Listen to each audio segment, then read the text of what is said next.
اللهم في هذه الجمعة اسق قلوبنا بذكرك حتى تروى، وأشبع أرواحنا بطاعتك حتى تقوى، وكن بنا رؤوفا رحيما، فلا ملجأ لنا سواك ولا مأوى. اللهم فرج أمورا ضاقت بها صدورنا، وعجزت بها حيلتنا، وقل بها صبرنا. اللهم أسعد قلوبنا بما أنت أعلم به منا. اللهم ألف بين قلوبنا، وأصلح ذات بيننا، واهدنا سبل السلام،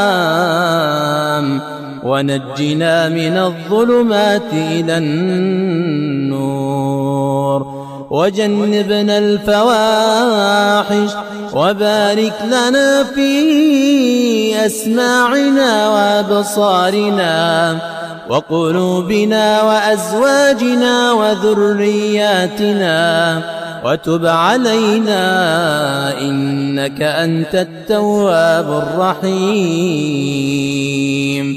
اللهم في هذه الجمعة لا ترد لنا دعاء،